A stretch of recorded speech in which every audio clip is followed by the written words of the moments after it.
What's going on, Japsters? This is your boy Sintel with the Intel. Before we get started, make sure you hit the subscription button, click the bell icon for up-to-date news breaks, and give us a well-placed thumbs up. Let's get started. So, the Injustice trailer debut came out just a few days ago. So here's what happens when Superman goes mad. An unhinged Superman goes on a violent rampage, and it's up to Batman and his allies to save Earth in Injustice, an all-new feature-length DC animated movie from Warner Brothers Animation and Warner Brothers Home Entertainment. Injustice, which arrives October 19th, 2021 on 4K Ultra HD Blu-ray, is inspired by the NetherRealm Studios game Injustice: Gods Among Us and the DC graphic novel based on the game Injustice: Gods Among Us Year One by Tom Taylor. Okay, in alternate reality, the Joker loses his damn mind, and it leads to the death of Lois and the total destruction of Metropolis. Superman, having lost his wife and unborn child, decides to take control of the entire world for its own good. Batman then leads a rebellion to free Earth from Clark's authoritarian rule. The also voice cast includes Justin Hartley from Smallville and This Is Us as Superman, Anson Mount, Star Trek Discovery, Hell on Wheels, and Batman, Jillian Jacobs from Community as Harley Quinn, Kevin Pollak from The Usual Suspects as Joker and Jonathan Kent, and Janet Varney, The Legend of Korra, Stand Against Evil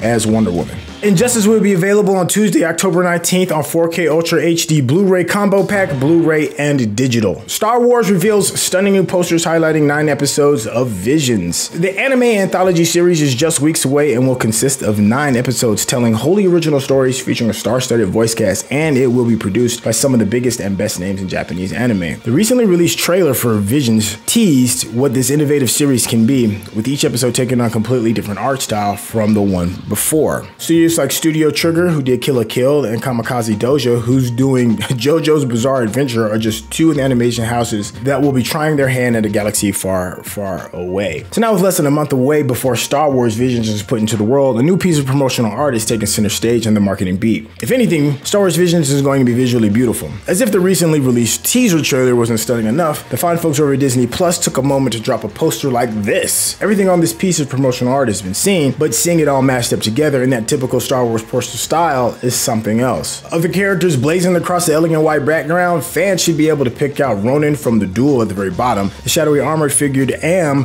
from the Twins, and what looks to be a starship featuring Boba Fett's helmet. It should also be noted just how much of an effort Disney is putting into highlighting these Japanese roots of the project. Yes, thank you. For years, Star Wars has worn its affinity for Japanese culture on its sleeve, with creator George Lucas citing the samurai films of yore as a central influence for the franchise. So to see every piece of marketing for Visions coming out in both English and Japanese, as well as the announcement of full vocal tracks in both languages for the series, shows just how much they are leaning into this. This is going to deal with everything we know about The Matrix Resurrections from the teaser trailers. So those who visited the whatisthematrix.com are greeted with the choice of taking either the red pill or the blue pill, not unlike Neo's choice from the original film. Once a pill is chosen, a possible video of 180,000 variations is played to offer a tease at the full trailer that came out today. Each pill has a different scene, and there is no surefire way to ensure that you've seen everything. So from a statistical standpoint, more than likely, everybody that you know that has seen the trailer has seen a completely different version of the trailer.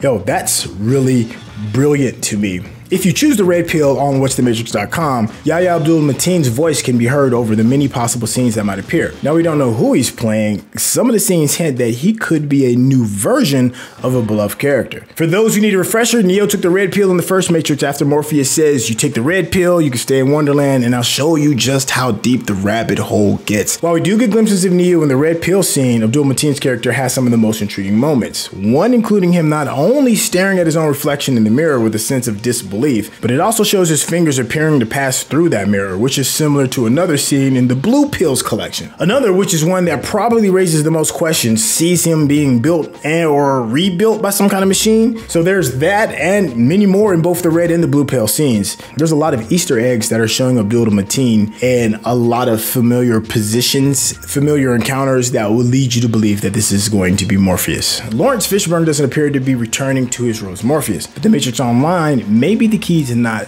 only why this is, but also to why Abdul-Mateen II may be playing a reborn version of the character. The Matrix Online was an MMORPG, which is like a massive multiplayer online role-playing game that ran from 2005 to like 2009. And it was actually a canon of the continuation of the Matrix story following the Matrix Revolutions. One of the biggest story moments in the MMO was the death of Morpheus. Yes, You heard that right. So in chapter 1.2 of The Matrix Online, Morpheus is demanding the return of Neo's body from the machines and began orchestrating attacks across the Matrix to accomplish his goal.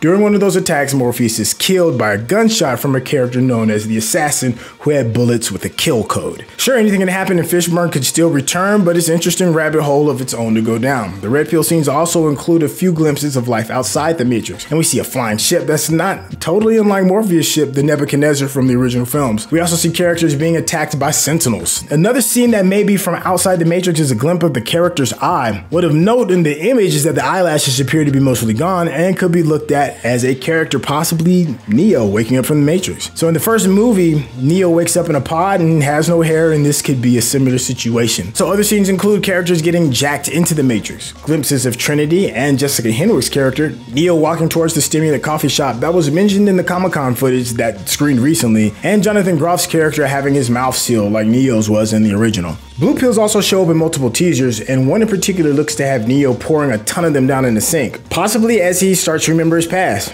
While we don't see his face, the iconic trench coat may be a giveaway that is him. The last blue pill scene worth mentioning is the most surprising. It may show us a glimpse of old Neo. We see Neo taking these pills, which looks to be called ontafloxacin, but the mirror next to him shows an older version of him taking the same pills. What can it be? Only time will tell. So Yahya Abdul-Mateen II and Jessica Henwick's characters also show up in the blue pill teasers, and there are a few hints that further tease the possibility that Abdul-Mateen is actually a reborn Morpheus. Beyond the obvious comparisons that is seen when Neo and Abdul-Mateen's yet unknown character are fighting in the dojo, that looks much like a similar scene from the original trilogy with Neo and Lawrence Fishburne's Morpheus. One of the teasers may have given us a glimpse of those round glasses that Morpheus loved to wear. It's iconic. In the image, Abdul-Mateen and Henrik are running down a hallway and Abdul-Mateen is wearing the sunglasses. So the striking thing is that behind the pair of the standard sunglasses, it looks like it's the same type of glasses that Morpheus wore. Other possible blue pill scenes include the Black Cat, which in the 5th and 6th Matrix, and that's the versions of the Matrix, not the films, signify deja vu. An arm with a gun passing through a mirror, a Neo walking through a door of light, and another with him walking off the edge of a building with others looking on, and a whole lot more. Like, it's just tons of imagery that you get a chance to take a look at. So in summary, the Wachowskis and the Matrix definitely know how to market. They've given you 180,000 different renditions, a whole lot of photographs, and recently released trailer and hints to throwback era of when the Matrix was still a whole lot of fun. I'm talking about Matrix 1. It looks incredible, but that doesn't mean it will be incredible.